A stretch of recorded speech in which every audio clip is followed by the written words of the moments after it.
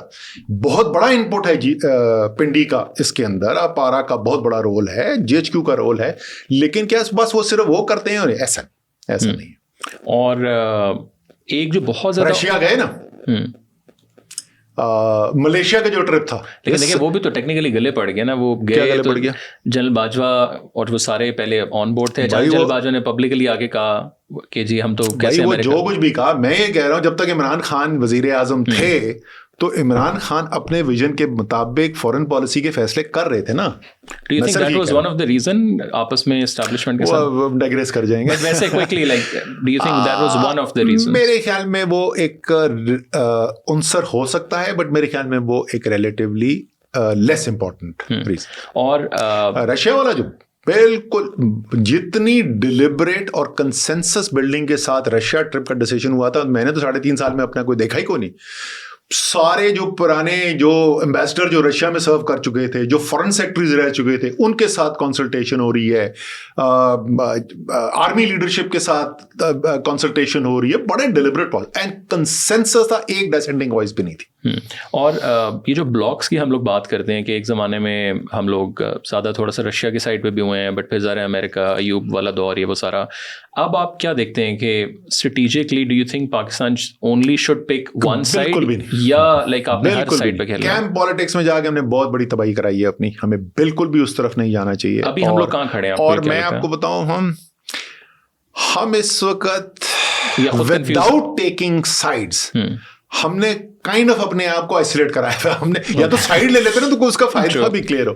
سو میرے خیال جیسے میں نے پہلے کہا نا, ہمیں بہت کلیئرٹی کے ساتھ, اور بہت, میں دوبارہ ریپیٹ کروں گا, ہم یورپ کو اگنور کرتے ہیں ایٹ آر اون کاسٹ. وہ ایک بہت بڑی اپرچونٹی ہے اسٹریٹجک ریلیشن شپ. اور سعودیز کے ساتھ آپ کو کیا لگتا ہے کہ ڈو یو تھنک کہ ہم ان کو بھی صحیح یوٹیلائز کر پائیں گے, یا بس وہ بھی ایک پرانی بس وہ میاں صاحب کی زیادہ دوستی ٹائپ اس کی وجہ سے چل رہا ہے؟ یہ اسٹیٹ ٹو اسٹیٹ ریلیشن شپ ہے. سعودی عربیہ ہے, یو اے ای ہے, چائنا ہے, یہ ساری اسٹیٹ ٹو اسٹیٹ ریلیشن شپ ہے.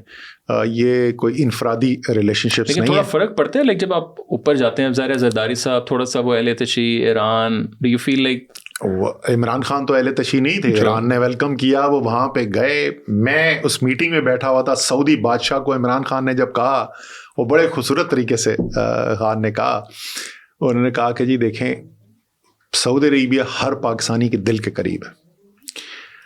اس لیے ظاہر ہے کیونکہ ہمارا خانہ کعبہ وہاں پہ, مسجد نبوی وہاں پر, تو ظاہر ہے ہر پاکستانی کے دل کے قریب ہے سعودی عربیہ. تو کوئی پاکستانی نہیں چاہتا کہ کبھی بھی سعودی عربیہ کو کوئی نقصان پہنچے. اور پھر پرائم منسٹر نے کہا کہ یور ہائنس ایک دفعہ تنازع شروع ہو جائے نا, وہ کس ڈائریکشن میں جائے گا وہ کوئی بھی کنٹرول نہیں کر سکتا. سو بہتر یہ ہوتا ہے کہ تنازع کھڑا ہی نہ ہونے دیا جائے. تو جو آپ کی اور ایران کی ریلیشن شپ ہے, اس میں اگر ہم کوئی کردار ادا کر سکتے ہیں تو ہم حاضر ہیں. ٹھیک ہے. تو انہوں نے سعودی عربیہ کے ساتھ بھی انگیج کیا, انہوں نے وہاں پہ بھی کیا. بٹ میں نے جیسے کہا, یہ انڈیویجول سنا ہے, کسی نے بول دیا کہ سعودی عربیہ نے کرایا, بالکل غلط بات. یہ state to state relationships ہیں. جو بھی حکومت میں ہوگا, یہ ممالک جن کے میں نے نام لیے وہ سب ان کے ساتھ ڈیل کریں گے. جو آپ کا لاسٹ آرٹیکل ہے اس میں آئی تھنک آپ نے تھوڑا اکانومی کو ٹچ کیا ہے. ظاہر ہے بڑا کلوزلی آپ نے بھی کام کیا. ابھی بھی ہم لوگ دیکھ رہے ہیں اسحاق ڈار صاحب آئے, فارن منسٹر بن گئے ہیں. ابھی ایک اور صاحب آئے, ذرا اگین کارپوریٹ سے ان کو لایا گیا ہے. پوری اگر آپ آئی ایم ایف یا اس سے بھی زیادہ یہ کہ on a macro level what do you think like where Pakistan is lacking overall جو اکنامک پلان ہے, یا اوور آل سب سے زیادہ تو لائک اسٹریٹجی جو ہے ادھر کہاں ایشو ہے؟ اچھا, جیسے پہلے ہم بات کر رہے تھے نا کہ جو بنیادی جو پرابلم ہے وہ معیشت کا, وہ سیاست کے اندر آپ کو نظر آئے گا, کیونکہ نظام میں کوئی کنٹینیوٹی نہیں ہے اور جو بھی حکومت آ رہی ہے وہ سروائیول کے اوپر ہے. سو واحد فوکس جو ہے وہ آپ کا سروائیول ہو جاتا ہے, اور سروائیول کے اوپر آپ نے آئی ایم ایف پروگرام کی امپلیمنٹیشن کرانی ہے. اب آئی ایم ایف پروگرام وہ ناگزیر ہے, کچھ اور اسی نہیں, آپ نے وہ کرنا ہے, اور جو بھی آئے گا اس کو کرنا ہے. جو بھی آئے گا اس کو کرنا ہے. روبایتی بھائی یہ بھی بولا جاتا ہے کہ دیکھو سیاستدان جو ہیں کتنے نکمے ہیں, اور یہ تو 11 سال مارشل لا لگا تھا 1977 سے 88. جب وہ مارشل لا 11 سال کے بعد ختم ہوا, جس میں کوئی کوشچن نہیں تھا کہ کنٹرول میں کون ہے, تو بے نظیر بھٹو کو حکومت دی گئی. اور اس حکومت دینے میں ایک شرط یہ تھی کہ یہ آئی ایم ایف کا ایگریمنٹ جو نیگوشیٹڈ ہے,